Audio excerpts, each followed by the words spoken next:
Hello class twelfth. Welcome to the Commerce Kendra. और आज जो है हमारा लेक्चर नंबर 3 है, बिजनेस स्टडीज हम कवर कर रहे थे। इससे पहले हमने दो लेक्चर में स्टार्टिंग जो है बिजनेस स्टडीज की कर दी थी। और आज हम जो है उस चैप्टर को, है ना, मैनेजमेंट मैनेजमेंट चैप्टर को हम समझ रहे थे। मैनेजमेंट क्या होता है, उसका नेचर कैसा होता है, उसका स्कोप वगैरह और उसकी सिग्निफिकेंस क्या होती है। तो आज हम समझेंगे, जैसा कि आप सामने देख ही पा रहे हो, है ना। मैनेजमेंट जो होता है एज अ साइंस, एक ही लिखा है साइंस एज आर्ट और प्रोफेशन। हम देखेंगे कि मैनेजमेंट साइंस है या आर्ट है या एक प्रोफेशन है, तो उसको हम जो है समझने वाले हैं। उसके बाद हम बात करें तो लेवल्स ऑफ मैनेजमेंट को समझने वाले हैं। मैनेजमेंट के हम लेवल्स पढ़ेंगे, जो टॉप लेवल मैनेजमेंट हम पढ़ेंगे, ठीक है। मिडिल लेवल मैनेजमेंट हम पढ़ेंगे और सबसे last lower level level of management भी हम जो है पढ़ेंगे। तो आज का लेक्चर जो है बहुत इंपॉर्टेंट होने वाला है, खासकर हमारे 12th क्लास के बोर्ड्स को लेकर। तो थोड़ा ध्यान लगा के समझिए और बहुत इजी तरीके से हम इस चैप्टर को, इस टॉपिक को, इन टॉपिक्स को कवर कर लेंगे, है ना। तो बहुत इजी है वैसे, है ना। हमें लगेगा बहुत कुछ पढ़ लिया, लेकिन हम जब देखेंगे तो हमने कुछ नहीं पढ़ा होगा। तो कुछ ऐसा आज के जो टॉपिक होने वाले हैं, तो बस स्टार्ट करते हैं आज के टॉपिक्स के। तो फर्स्ट टॉपिक जो हमारा है वो है management as a science and art and both.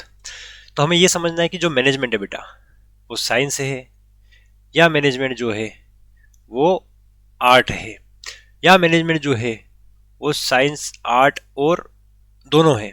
तो हमें इस चीज़ों को समझना है। अब इन सबसे पहले आपको समझना पड़ेगा, एक तरफ है साइंस, है ना, एक तरफ है बेटा साइंस और एक तरफ है आर्ट्स। अब, है ना, साइंस मतलब विज्ञान, आप सभी को पता ही होगा इतना तो। और एक तरफ होता है बेटा कला। तो क्या फर्क होता है इनमें? साइंस जो है ना बेटा, वो यूनिवर्सली बात करता है, ठीक है। यूनिवर्सली मतलब पूरी दुनिया के लिए एक ही बात होगी।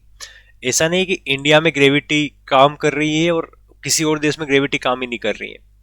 इंडिया में जो इलेक्ट्रिसिटी है वो अलग तरीके से बिहेव कर रही है और किसी और देश में जो इलेक्ट्रिसिटी वो किसी और तरीके से बिहेव कर रही है। हमारे लिए जो है, हो सकता है कि हम सूर्य की परिक्रमा लगा रहे हैं, किसी और देश के लिए सूर्य हमारी परिक्रमा लगा रहा है, ऐसा नहीं है ना। तो विज्ञान वो चीज है जो यूनिवर्सली एक्सेप्ट की जाती है चीजों को, और सच होता है, फैक्ट होता है। और आर्ट्स क्या होता है? अब ऐसा नहीं है आर्ट्स गलत है या झूठ है, बट आर्ट्स जो है ना बेटा बदलता रहता है समय के साथ।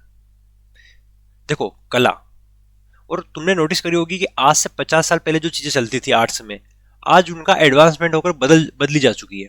तो आर्ट्स जो है ना, वो समय के साथ परिवर्तन होता रहता है ना। जैसे कि हमारे जो पहनावा है, वो भी एक आर्ट है, कला है। तो हमारा पहनावा तो आज क्या है और 10 साल बाद कुछ होगा, फिर 10 साल तो बहुत बड़ी बात करती है, साल या 2 साल बाद ही कुछ हो रहा। तो चीजें बदलती रहती है आर्ट्स में, है ना। हम आज कुछ पहन रहे हैं, कल कुछ, फिर अगर हम बात करें किसी और चीज को लेकर, जैसे मेरा जो अनुभव है ना, मेरे को लगता है कि मुझे ऐसा पढ़ाना चाहिए, तो वो मेरे अंदर की एक कला है, मेरा एक आर्ट है कि मैं आपको पढ़ा पा रहा हूँ। तो हो सकता है मैं अभी उतना अच्छा ना पढ़ा पा रहा हूँ, तो मैं अपने आप को बदलूंगा। समझ में आ रहा है? लेकिन जो विज्ञान है, जैसे कि मैं अभी जो बोल रहा हूँ और जो ये आवाज कैच हो रही है माइक में, तो माइक कैसे काम करता है ना, साउंड वेव्स होती है, उसको कैच करना, ये चीजें नहीं बदली जा सकती। तो विज्ञान जो है सो है। हाँ, माइक बदल जाएगा वो अलग बात है, लेकिन जो तरीका है बोलने का और जो माइक कैप्चर कर रहा है मेरी वॉइस को, वो तो वही रहेगी, चाहे माइक में कैसा भी ले आऊं। तो विज्ञान जो है सो है, लेकिन जो आर्ट्स है वो चीजें समय के साथ में भी बदल जाए। तो ये फर्क होता है एक साइंस में और एक आर्ट में। अपने को कुछ चीजें समझ में आई। वैसे ही जो ये मैनेजमेंट है, अब दिमाग लगाओ जरा। मैनेजमेंट मैनेजमेंट के बारे में हम पढ़ रहे हैं, तो अब बताओ मैनेजमेंट एक साइंस है क्या आज? अब मैनेजमेंट साइंस है कि नहीं उसको समझना हो आपको। तो मान लो 2015 में और आज है जो 2026 में, क्या लगता है 2015 का जो मैनेजमेंट था, 2015 में जो मैनेजमेंट हुआ करता था चीजों को लेकर, उसमें और आज में फर्क आया कि नहीं आया? तुम सोचो जरा, बताना मुझे। तो आप बोलोगे सर फर्क तो आना चाहिए, क्यों नहीं आएगा? 2026 में मार्केटिंग लेवल अपन ने देखा है बेटा कितना खतरनाक हो चुका है। 2026 में जो चीजें जितनी भी बन रही है वो कितनी एडवांस तरीके से हो चुकी है।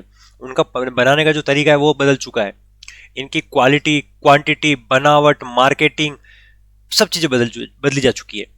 तो मैनेजमेंट जो है 2015 में जो काम करता था, अगर वो 2026 में भी काम करेगा तो उतना सफल नहीं हो पाएगा। तो हम कह सकते, तो इसका मतलब तो सर मैनेजमेंट साइंस नहीं हुआ, है ना। आप बोल रहे हो कि ऐसा चीजें बदल रही है तो साइंस तो नहीं हुआ, फिर तो सर मैनेजमेंट आर्ट होगा। लेकिन मैनेजमेंट की कुछ चीजें जो है वो 2015 में भी लागू होती थी, 2016-26 में भी लागू होती है। जैसे कि एडवर्टाइजमेंट करना चाहिए अपने प्रोडक्ट का, तो 2026 में भी एडवर्टाइजमेंट करना चाहिए, लेकिन एडवर्टाइजमेंट का तरीका बदल गया। पहले हम न्यूज़पेपर में करा करते थे 2015 में, अब हो सकता है सोशल मीडिया पे कर रहे हैं, लेकिन एडवर्टाइजमेंट तो करना चाहिए। तो ये तो पहले भी सही था और अभी भी सही है, मतलब कुछ प्रिंसिपल सही भी है इसके, तो कुछ हिस्सों में मतलब साइंस की बातें भी है।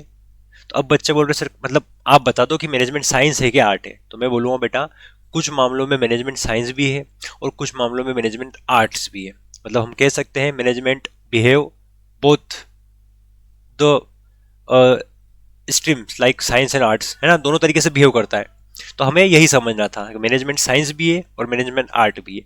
अब जो लिखा हुआ है उसको हम पढ़ते हैं, रेडीमेड आंसर हमारा जो है, how management is a science. तो पहले हम समझेंगे कि मैनेजमेंट कैसे एज अ साइंस की तरह बिहेव करता है।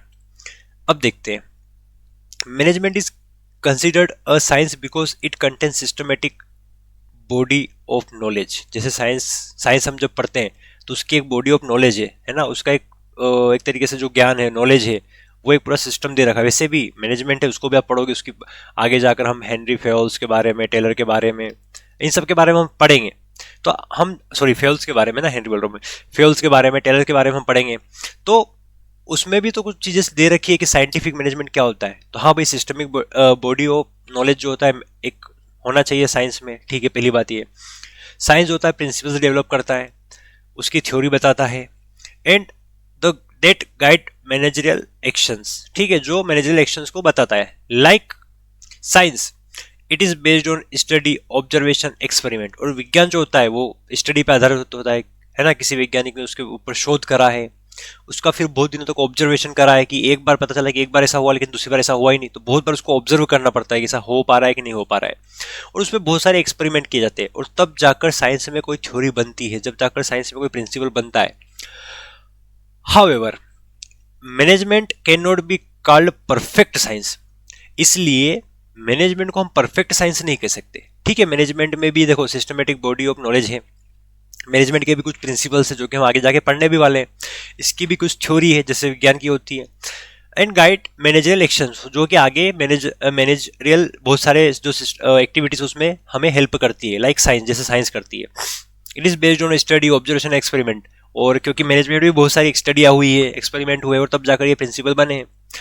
लेकिन विज्ञान की तरह जो है साइंस मैनेजमेंट जो है बिल्कुल एकदम से साइंस नहीं कह सकते हम, because human behaviour can not predicted with in 100% accuracy. क्योंकि यहाँ पर मैनेजमेंट की बात हो रही है, मतलब इंसानों की भी बात होगी। और ह्यूमंस जो होते हैं ना बेटा, वो डायनेमिक नेचर के होते हैं, समय के साथ बदलते रहते हैं, इसीलिए 100% साइंस नहीं कह सकते हम। ठीक है, समझ में आया आपको। फिर हम बात करें हमारे नेक्स्ट, जैसे कि क्या फीचर्स होने चाहिए मैनेजमेंट, अगर साइंस होता है उसके क्या क्या फीचर होते हैं। भाई सबसे पहली कंडीशन क्या होती है, सिस्टमेटिक बॉडी ऑफ नॉलेज होना चाहिए था। तो हाँ भैया, management has organised principles, concept और थ्योरी, जो कि हम पढ़ते भी हैं। तो मतलब कह सकते हैं हाँ कि साइंस का जो पहली कंडीशन है वो तो मैनेजमेंट हमारा फॉलो कर रहा है कि सिस्टमेटिक बॉडी ऑफ नॉलेज इसका भाई साहब है। तो दूसरा यूनिवर्सल प्रिंसिपल, ठीक है, यूनिवर्सल प्रिंसिपल मतलब जो सब दुनिया में, जैसे जो प्रिंसिपल यहाँ पर लागू हो रहा है वो अमेरिका में भी होना चाहिए, वो यूएसए मतलब सॉरी वो कनाडा में भी होना चाहिए, वो में चाइना में भी होना चाहिए, सब जगह होना चाहिए। तो भैया principle can be applied in many organisation but result में डिफरेंस। पर इसमें एक प्रॉब्लम ये है कि वो प्रिंसिपल जो है ना, हम हर जगह लागू तो करते हैं लेकिन उनके रिजल्ट अलग अलग आ सकते हैं।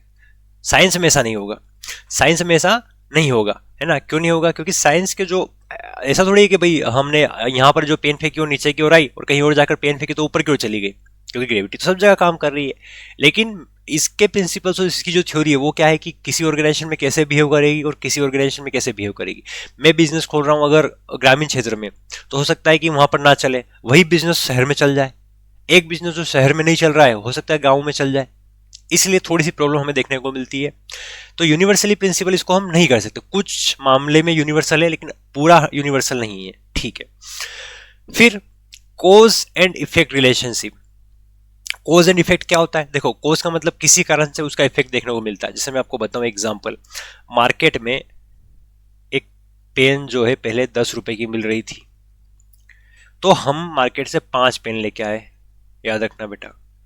अब किसी कारण से कोज क्या हुआ कि प्राइस बढ़कर 20 रुपए हो गए पेन के, तो हमने 5 पेन की जगह 2 ही पेन ली। तो देखो, कोज क्या हुआ? प्राइस का बढ़ना। कोज क्या हुआ? प्राइस का बढ़ना। उसका इफेक्ट क्या हुआ? डिमांड कम हो गई। प्राइस बढ़ने से जो हम चीज खरीदते हैं उसकी डिमांड कम हो गई। इसको बोलते हैं कोज एंड इफेक्ट। किसी कारण से उसका इफेक्ट देखने को मिलता है। तो क्योंकि विज्ञान में भी कोज एंड इफेक्ट रिलेशनशिप होता है ना। अगर हम ऐसा करेंगे तो ऐसा होगा। हम साइंस पढ़ते हैं ना कि हमने अगर ऐसा करा तो ऐसा होएगा। ठीक है, हम केमिस्ट्री पढ़ते हैं कि अगर ये हमने 2 केमिकल्स मिलाए तो तीसरा कुछ फॉर्मूला निकल के आएगा। वैसे ही एग्जाम्पल, बेटर मोटिवेशन। अगर हम मैनेजमेंट में अच्छा मोटिवेशन रखते हैं, लोगों को बिल्कुल मोटिवेट करके रखते हैं, तो बेटर परफॉर्मेंस, उनका परफॉर्मेंस भी अच्छा जाएगा। तो अगर हमने अच्छा काम किया तो उसका इफेक्ट भी अच्छा होता है। Managerial study situation predict outcome. और मैनेजर्स स्टडी सिचुएशन, अगर मैनेजर स्टडी सिचुएशन को अगर ठीक ठाक अंदाजे में रखता है, ध्यान में रखता है, तो उसका आने वाला जो कंडीशन है, उसका आउटकम जो है, उसको प्रिडिक्ट कर सकता है, पहचान सकता है। इसका मतलब क्या है? जैसे मैं मार्केट में देख रहा था, है ना, कि भैया अभी ईरान वगैरह इनकी लड़ाई हो रही है, हमें पता था। तो अगर अच्छा मैनेजर होगा तो सिचुएशन को देखा कि यार भाई जो एलपीजी है वो ईरान वगैरह से आ रही है, जो पेट्रोल है वो वहां से आ रहा है, तो हो सकता है कल से कुछ हो जाए। तो प्रिडिक्ट आउटकम मतलब उसने पहले से देख लिया था कि हम एक काम करते हैं, अभी से स्टॉक करके रख लेते हैं, अभी से स्टॉक करके रख लेते हैं। तो ये भी एक मैनेजर, ये भी कॉज एंड इफेक्ट रिलेशन होता है। जैसे साइंस में होता है वैसे इसमें भी होता है। ये 2 एग्जाम्पल है इसके, ठीक है। तो आई होप ये अपन याद रख लेंगे। फोर्थ जो है, based on experimentation and observation. क्योंकि साइंस पूरा एक्सपेरिमेंट के ऊपर और ऑब्जर्वेशन के ऊपर ही बेस होता है ना। कुछ भी चीजें बहुत बार उसको रिपीट करा जाता है, उसको ऑब्जर्व किया जाता है कि ऐसा तो ना हो कि 2 बार ऐसा हो गया, तीसरी बार में ऐसा हुआ ही नहीं। तो बारी बार उसको एक्सपेरिमेंट करना, ऑब्जर्व, और फिर तब जाकर हम क्या करते हैं उसमें, वैसे ही तब जाकर हम उस प्रिंसिपल या थ्योरी को जो है हम पब्लिश करते हैं। वैसे management principles are developed through research and real life experience. ऐसे मैनेजमेंट ऐसा नहीं कि ऐसे बन गया उठा के, बहुत सारे मार्केट को स्टडी करा, बहुत सारे ह्यूमंस को स्टडी करा, कैसे काम करते हैं क्या, और तब जाके इसके भी जो है प्रिंसिपल्स बने। तो हम कह सकते हैं कि कुछ मामलों में जो है मैनेजमेंट साइंस की तरह बिहेव करता है और कुछ मामलों में साइंस की तरह बिहेव नहीं करता है। ठीक है, तो दोनों इससे पता हमें चलता है। फिर हम बात करें अगली टॉपिक की, तो how management is an art. तो मैनेजमेंट एज आर्ट कैसे काम करता है? पहले हमने साइंस को समझा, अब आर्ट को देखते हैं। Management is also art because it require personal skill. बोला ना इसमें पर्सनल, भाई मैनेजर कितने भी खड़े कर दो, 10 मैनेजर खड़े करेंगे तो 10 हो। क्योंकि साइंस में अगर आप 10 लोगों को एक प्रैक्टिकल बोलोगे तो 10 का रिजल्ट एक जैसा आना चाहिए, वरना मान लो कुछ गड़बड़ है, क्योंकि साइंस तो एक जैसी बात करेगा। लेकिन अगर 10 मैनेजर खड़ा कर दो और 10 मैनेजर को अलग अलग काम सौंपे, तो 10 मैनेजर के काम अलग अलग तरीके से होंगे, क्योंकि इनके पर्सनल स्किल कैसे है, उनकी पर्सनल एक्सपीरियंस कैसा है, उनकी क्रिएटिविटी कितनी है, उनका प्रैक्टिकल नॉलेज कितना है, तब जाकर वो जो है अचीव गोल्स कर सकते हैं। तो हम कह सकते हैं कि मैनेजमेंट एक कला भी है। साइंस तो है सही, लेकिन कला भी, क्योंकि 10 मैनेजर जो है 10 तरीके से काम करने वाले हैं। तो हम बोल सकते हैं कि हाँ भाई, मैनेजमेंट आर्ट भी है। अब मैनेजर यूजेस हिज एक्सपीरियंस। एक जो मैनेजर होता है वो उसके अनुभव को हिसाब से यूज करता है, उसका जो जजमेंट है कि हाँ ऐसा होगा ऐसा नहीं होगा, जजमेंट देता है। स्टाइल, और सब मैनेजर के स्टाइल भी अलग अलग होते हैं। टू मैनेज पीपल इफेक्टिवली, वो उनके लोगों को मैनेज करने के लिए, भाई एक मैनेजर है वो क्या करेगा, मैनेज करेगा लोगों को, है ना, काम कराएगा। तो सब मैनेजर अपने अपने अनुभव से लोगों से अलग अलग तरीके से काम करवाते हैं। तो हम कह सकते हैं ये भी एक अपने आप में कला है। ठीक है, तो एक आर्ट इस तरीके से होना चाहिए। Feature showing management is art. तो ये कुछ फीचर्स है जो ये बताते हैं कि मैनेजमेंट साइंस तो है ही है, साथ में आर्ट्स भी है। जैसे प्रैक्टिकल नॉलेज होना चाहिए। अब व्यक्ति ने कितनी, जैसे आपने अभी कितना भी बिजनेस स्टडी पढ़ ली हो, लेकिन जब तक आप किसी बिजनेस में जाकर वहाँ 2 4 5 महीने काम नहीं करोगे, तब तक आप इस थ्योरी को आप कहाँ सीख पाओगे। तो हाँ भैया, भाई प्रैक्टिकल नॉलेज होना चाहिए। मतलब क्या, आप कितना भी साइंस पढ़ लो, लेकिन जब तक प्रैक्टिकल नहीं देखोगे तब तक कुछ नहीं होगा। तो real management skill develop through practice, not just reading. तो इसीलिए हम कह सकते हैं कि ये एक प्रैक्टिकल, क्योंकि ये प्रैक्टिकल हम करते हैं, मतलब ये आर्ट है। Personal creativity innovation. बोला 10 मैनेजर होते हैं वो अपने तरीके से काम करते हैं, पर्सनल क्रिएटिविटी होती है। कोई कैसे काम करेगा, कोई हो सकता है एक डरा कर काम करवा सकता है, तो एक मोटिवेट कर काम करवा सकता है, दूसरा लोगों पे छोड़ देगा, ठीक है तुम अपने हिसाब से करो, तो ऐसे काम कर सकता है। मतलब पर्सनल क्रिएटिविटी होती है, हर लोगों की अपनी एक कला होती है। और इनोवेशन मतलब अपना कुछ नया होता है ना। 10 मैनेजर का 10 में कुछ नई बातें होगी, कुछ इनोवेटिव होगा उनमें। तो क्योंकि ये भी अपने आप में कला है, इसलिए मैनेजमेंट एज आर्ट भी बिहेव करता है। मैनेजर फाइंड न्यू वेज, क्योंकि हर मैनेजर नया तरीका ढूंढता है to solve problem and motivate employ. ठीक है, मोटिवेट करना उनको, है ना। नाउ रेगुलर प्रैक्टिस, मोटिवेट तो मतलब समझते हो ना बेटा सभी, किसी चीज के लिए मोटिवेट होना, है ना। मोटिवेट होना मतलब क्या बोलते हैं उसको, थोड़ा सा पॉजिटिव होना, मोटिवेट होना, उत्साह बढ़ाना अपने आप में, तो उसको मोटिवेट बोलते हैं। नाउ रेगुलर प्रैक्टिस, अब इसमें रेगुलर प्रैक्टिस सही हो, consistent practice makes manager more effective just like an artist. जैसे कोई आर्टिस्ट, कोई अगर आर्टिस्ट है ना, जैसे कोई स्केचिंग कर रहा है, तो जब डेली डेली प्रैक्टिस करेगा तो उतना अच्छा होता जाएगा। ऐसे मैनेजमेंट भी क्या होता है कि हम जब प्रैक्टिस करते जाते अपने आप को इंप्रूव करते जाते हैं, क्योंकि हर बार कुछ नई प्रॉब्लम आती है, फिर उस प्रॉब्लम से हम निकलते हैं तो हम कुछ नया सीखते हैं, फिर कुछ नई प्रॉब्लम आई, फिर उस प्रॉब्लम, तो हर जो मैनेजर जितना पुराना अनुभव होगा उतना मैनेजर जो होता है इतना ज़्यादा इफेक्टिव होता है। इसलिए ये कला की तरह, एक आर्टिस्ट जैसे एग्जांपल दिया गया है ना कि आर्टिस्ट की तरह इसमें भी जो है हर बार नया नया सीखना रहना चाहिए, रेगुलर प्रैक्टिस करनी पड़ती है, इसलिए एक आर्ट की तरह बिहेव करता है। पर्सनलाइज स्टाइल, मैंने बोला था 10 मैनेजर होंगे तो उनका पर्सनलाइज मतलब अपना खुद का एक स्टाइल होगा, ठीक है। साइंस ऐसा नहीं 10 लोग हैं और 10 और साइंस के प्रैक्टिकल करेंगे तो एक ही रिजल्ट आएगा, अगर उनको एक ही प्रैक्टिकल देंगे तो एक ही रिजल्ट आएगा। लेकिन यहाँ 10 मैनेजर को 10 तरीके एक ही काम देंगे तो 10 के जो रिजल्ट है वो अलग अलग आ सकते हैं, क्योंकि पर्सनलाइज है, व्यक्तिगत है। इस manager uses unique style of leadership and decision making, सबके डिसीजन अलग तरीके से होंगे, उनकी लीडरशिप अलग, मतलब उनकी जो लीडरशिप है, उनका जो तरीका है लोगों को काम कराने का, वो भी सभी का यूनिक यानी अलग अलग होगा। इसलिए हम कह सकते हैं कि जो मैनेजमेंट है बेटा वो साइंस भी है और आर्ट्स भी है। एंड कंक्लूजन, कंक्लूजन का मतलब फाइनल रिजल्ट क्या है हमारा, कि मैनेजमेंट इज बोथ, इसलिए हम फाइनल रिजल्ट हमारा क्या है, मैनेजमेंट बहुत तरीके से काम करता है, साइंस भी और आर्ट्स भी है भी सही। Management is combination of science and art, यहाँ पे पहला पॉइंट लिखेंगे हम।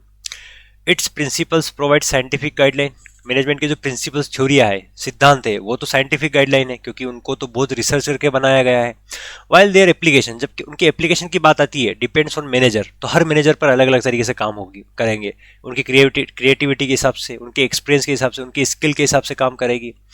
Therefore management is rightly called a science as well as art, इसीलिए मैनेजमेंट को सही तरीके से कहा जा सकता है कि मैनेजमेंट साइंस भी है और मैनेजमेंट आर्ट्स भी है। तो ये हमारा जो है टॉपिक एक अच्छा वाला कवर हो जाता है, बहुत इजी टॉपिक था, बस थोड़ा सा हमें इसको समझने की जरूरत थी। अब मैनेजमेंट एक हमारा लास्ट टॉपिक, मतलब कह सकते हैं हम ये आर्ट्स और प्रोफेशन, क्या मैनेजमेंट एक प्रोफेशन भी है। अब प्रोफेशन का मतलब पता है क्या होता है बेटा, मैं बताता हूँ। जैसे डॉक्टर, तो डॉक्टर एक प्रोफेशन हो गया, है ना।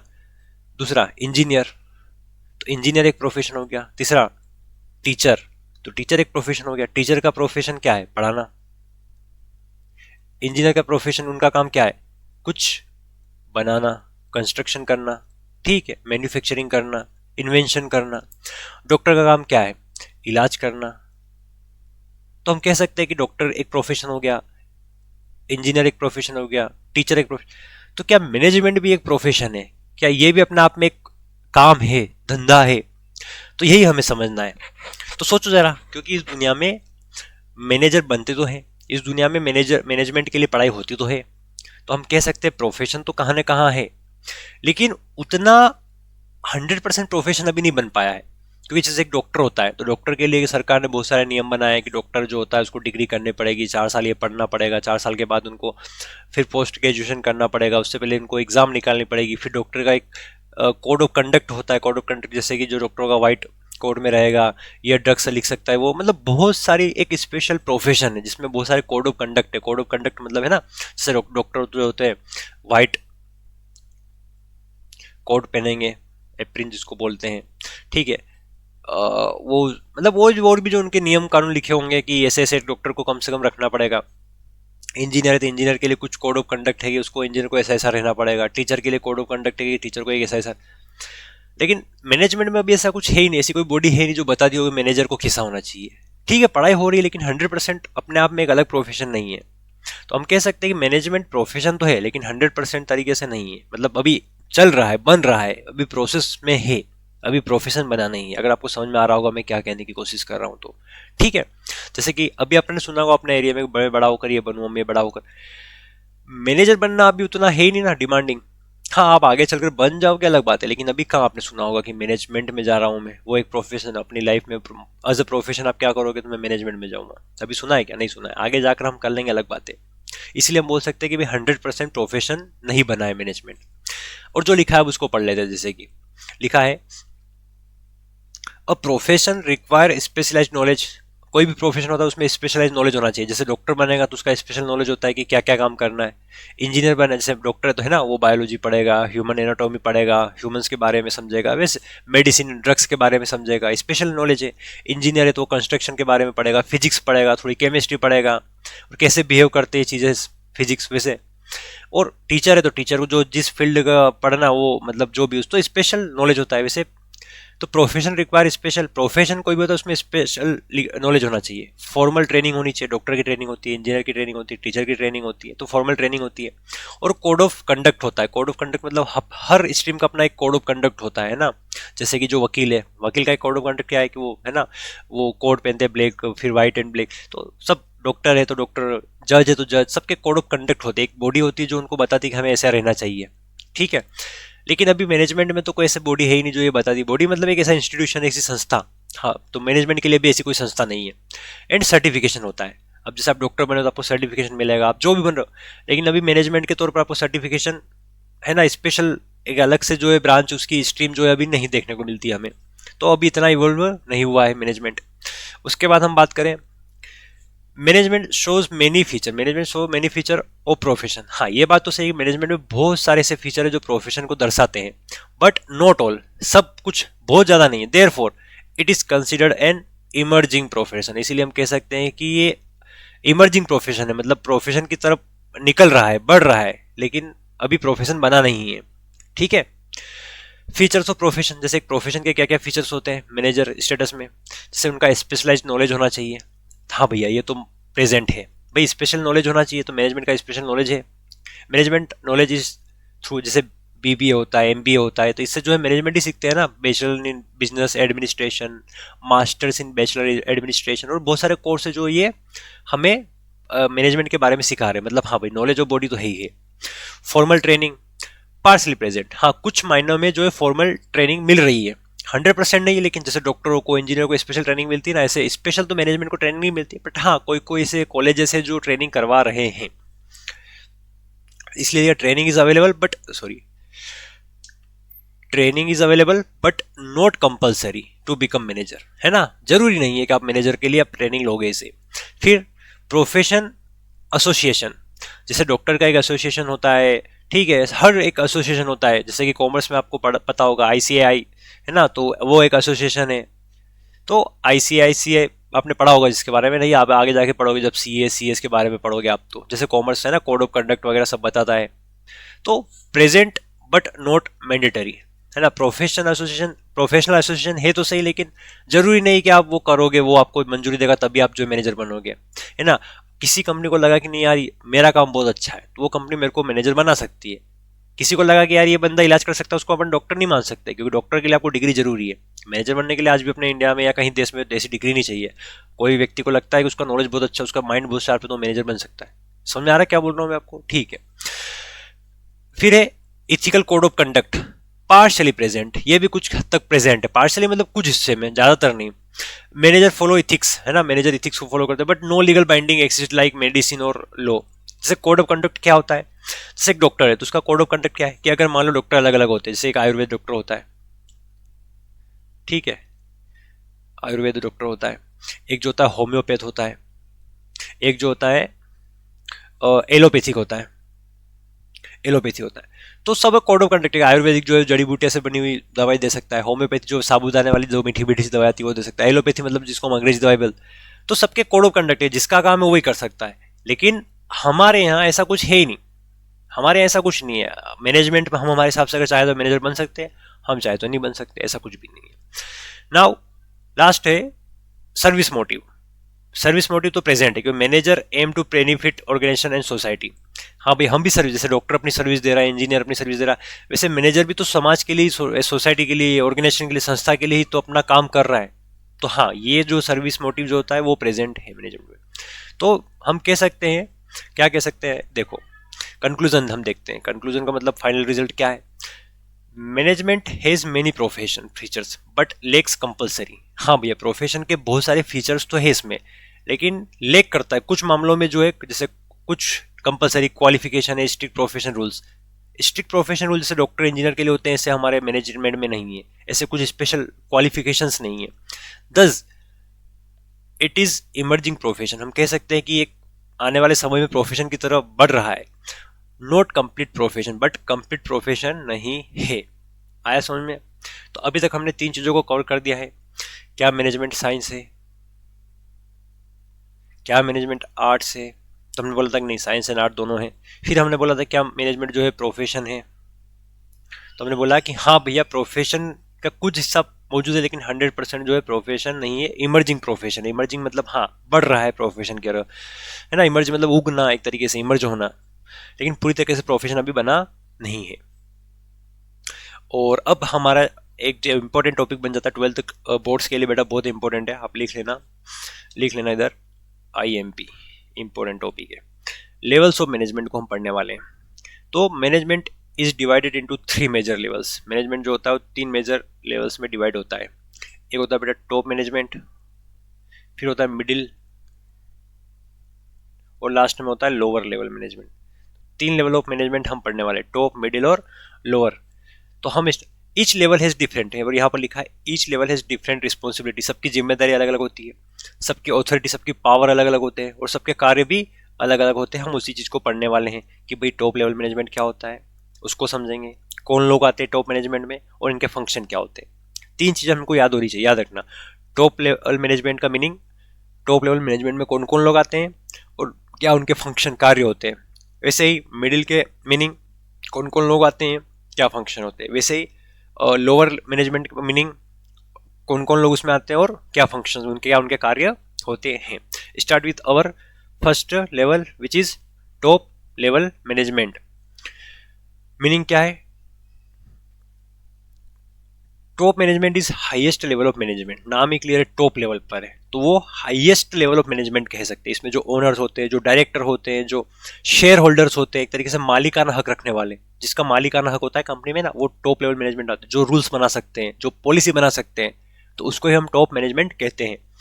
It sets long term direction, वो लंबे समय हमें डायरेक्शन देता है कि 1 साल के अंदर हमारी कंपनी को इतना मुनाफा होना चाहिए, 5 साल बाद हमारी कंपनी की 5 ब्रांच खुल जानी चाहिए, 10 साल बाद हम यहाँ होंगे। तो एक, क्योंकि जो मैं अगर बिजनेसमैन हूँ और मेरी अपनी कंपनी है, मैं तो लंबा, हमें तो ऐसा थोड़ी हुआ 1 साल कमा लो, अगले साल हमारी कंपनी डूब जाएगी, चलेगा। हम तो 50 साल बाद क्या करना है वो भी सोच के रखेंगे। इसलिए क्या लिखा है? It sets long term direction, एक लंबी दिशा की ओर हम देखते हैं, पॉलिसी बनाते हैं। ओवरऑल ऑब्जेक्टिव, हमारे उद्देश्य हम निर्धारित करते हैं कि हमारे उद्देश्य क्या होंगे, 1 साल, 2 साल, 5 साल के उद्देश्य क्या होंगे ऑफ ऑर्गेनाइजेशन, उस संस्था के, ठीक है। It is also called the strategic level, क्योंकि ये बहुत सारी रणनीति, स्ट्रेटेजिक क्यों? क्योंकि रणनीति बनाता है, रणनीति बनाता है ना। पता नहीं सही लिख रहा हूँ गलत, रणनीति तो, पर स्ट्रेटेजी बनाता है, इसलिए इसको स्ट्रेटेजिक लेवल भी कहा जाता है। ये आप अगर चाहो तो याद रख सकते हो ऑब्जेक्टिव के हिसाब से, ठीक है।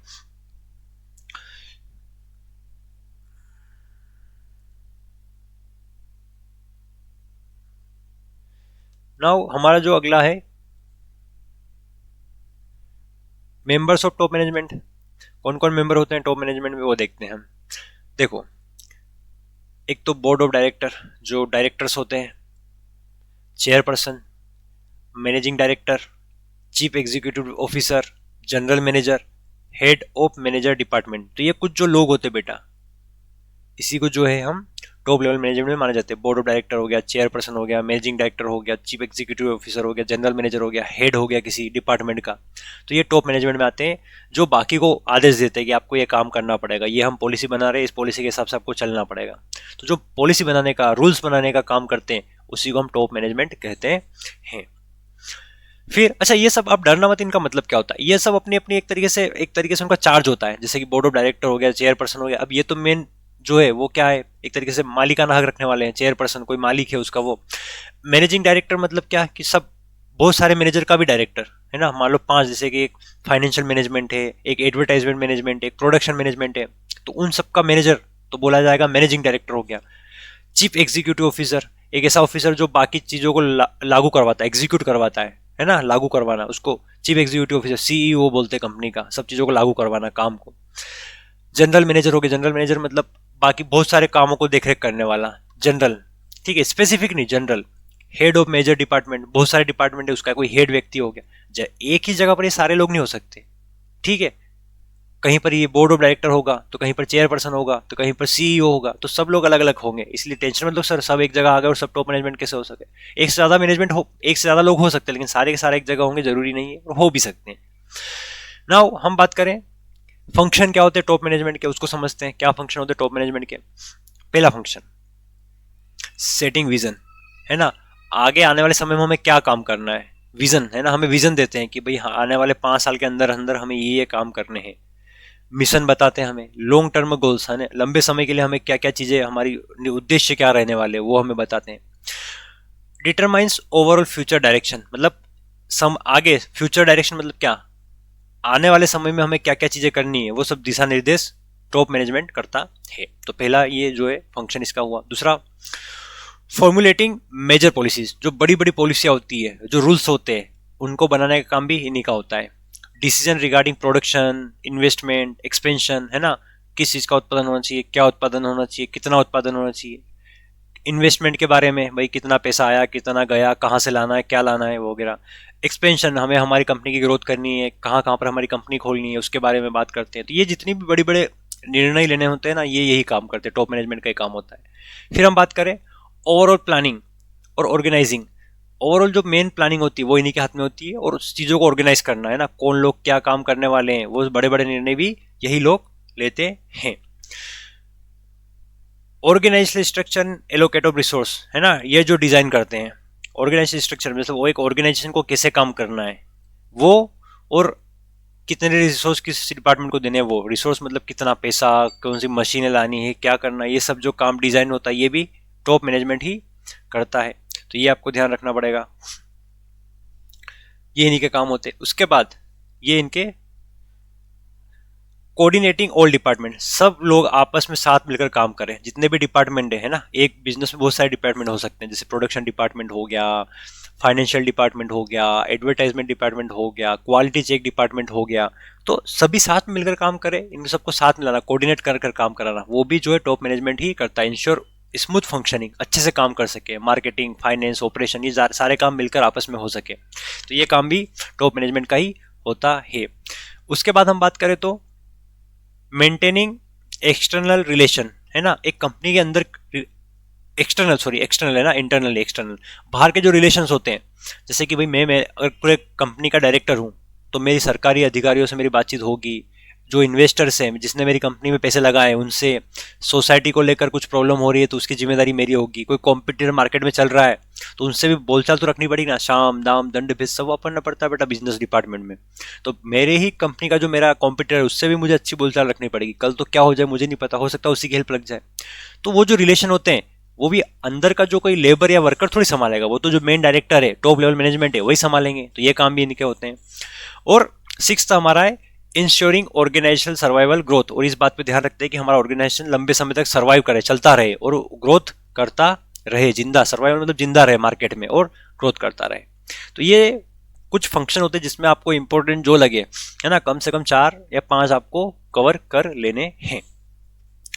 हमें अब अगले जो है मैनेजमेंट की ओर बढ़े तो वो है मिडिल लेवल मैनेजमेंट। अब मिडिल लेवल मैनेजमेंट क्या होता है उसका मीनिंग अगर हम समझे, middle management act and link between top and lower management. देखो यहाँ पर ये मान लो टॉप लेवल मैनेजमेंट है और यहाँ पर बहुत सारे वर्कर है, बहुत सारे वर्कर है। तो ये बार बार इनके पास थोड़ी आएगा, टॉप मैनेजमेंट कभी भी बार बार इनके पास थोड़ी आएगा। ये तो एक बंदे को हायर करेगा कि एक काम कर, ये ले तू पैसे, ये ले तू पैसे, और एक काम कर तू इन सबको काम करवा, मेरे पास टाइम नहीं, इसके पास तो बहुत बड़े बड़े काम है। तो ये जो है ना इस व्यक्ति को बोलेगा, ये व्यक्ति इन सबको देखेगा। तो इसने क्या करा, देखो middle management act like link between top and lower. तो टॉप और लोअर के बीच में एक लिंक बनाता है मिडिल मैनेजमेंट। समझ में आ रहा है बेटा? तो ये काम होता है मिडिल मैनेजमेंट का। मिडिल मैनेजमेंट एक्ट ये तो हो गया। It implement policies framed bye top management, जो भी टॉप मैनेजमेंट ने पॉलिसियां, नियम, कानून बनाए होते हैं उन सबको इंप्लीमेंट, लागू करने का काम करता है। एंड सुपरवाइज लोअर मैनेजर्स, और जो लोअर लेवल के मैनेजर होते हैं उन सबकी देखरेख करता है, सुपरवाइज करता है, उनको चलाता है। इसके मेंबर कौन कौन होते हैं? Members of middle management is departmental management managers, है ना। कोई डिपार्टमेंट का कोई छोटा छोटा इन द सेंस की टॉप लेवल, टॉप के बाद वाला है ना, तो इसका मतलब ये नहीं छोटा, मतलब टॉप लेवल के नीचे वाला। तो कोई डिपार्टमेंटल मैनेजर से, कोई डिविजनल मतलब डिवीजन बांटा हुआ कार्य, वो जोनल मतलब किसी जोन में काम करना है ना, जैसे कि ये बड़ी कंपनी है तो उसका डिवीजन कर दिया, इसका मैनेजर अलग, इसका मैनेजर अलग, तो ये छोटे छोटे मैनेजर होते हैं। प्लांट मैनेजर, जैसे किसी इसी को प्लांट, देखो वही डिवीजन, वही जोनर और वही प्लांट, नाम अलग अलग है, कंफ्यूज मत होना। प्रोडक्शन, मार्केटिंग और एचआर मैनेजर, तो ये अलग अलग डिपार्टमेंट के मैनेजर होते हैं ना, नाम अलग दीजिए, डरना मत। वही डिवीजन मतलब अलग अलग डिवीजन, वही जोन मतलब अलग अलग जोन, वही प्लांट मतलब अलग अलग प्लांट तो बात वही है। जैसे प्रोडक्शन का, मार्केटिंग का, एचआर, तो ये सब जो मेंबर होते हैं मिडिल मैनेजमेंट का ही हिस्सा होते हैं। Now function of middle management, क्या इसके फंक्शन होते हैं उसको हम जरा पढ़ते हैं। Interpreting policies of top management, जो भी टॉप मैनेजमेंट पॉलिसियां बनाते हैं उन सबको इंटरप्रेट करना। और इंटरप्रेट जैसे कि भाई उन्होंने बोल दिया टॉप मैनेजमेंट ने कि एक महीने में हमें जो है मान लो 500 यूनिट प्रोडक्शन बढ़ाना है, बोल दिया भैया। अब उनको देखना पड़ेगा कि हमारे पास कितने वर्कर है, कितने वर्कर और चाहिए, कितना पैसा चाहिए होगा कि ये सब हो जाएगा। तो ये काम होता है मिडिल मैनेजमेंट का। तो कन्वर्ट स्ट्रेटेजीज इनटू एक्शन, जो भी उन्होंने बताया उसको एक्शन में लाना, उनको काम में लाना, ये काम होता है मिडिल मैनेजमेंट का। आ रहा है चीजें समझ में? ठीक है। उसके बाद हम बात करें नेक्स्ट की, तो वो है हमारा प्रिपेयरिंग डिपार्टमेंटल प्लान्स, है ना। अलग अलग डिपार्टमेंट, अब प्लान बनाना मतलब क्या बेटा, यहाँ पर जैसे कि 500 यूनिट बनाने का बोल तो दिया था टॉप मैनेजमेंट ने, पर वो प्लान बनाना पड़ेगा ना कि हर रोज 10-10 यूनिट बढ़ानी पड़ेगी, है ना। अब एक वर्कर जो है हमें बढ़ाना पड़ेगा, मतलब जो भी प्लान करना, तो प्रिपेयर करना पड़ता है डिपार्टमेंट के हिसाब से। Sets target for each department, अलग अलग डिपार्टमेंट के अलग अलग टारगेट बनाने का काम भी जो होता है इन्हीं का होता है। टॉप मैनेजमेंट के पास इतना टाइम नहीं, वो आके देखेगा कि कौन क्या काम कर रहा है, ये इनका काम होता है। फिर हम बात करें तो assigning duties to lower managers, है ना। जो लोअर मैनेजर्स होते हैं उनको अपना अपना काम बांटना। फिर distribute work among the supervisory staff, supervisory मतलब जो लोअर मैनेजमेंट होता है ना उसको ही सुपरवाइजर मैनेजमेंट भी कहते हैं।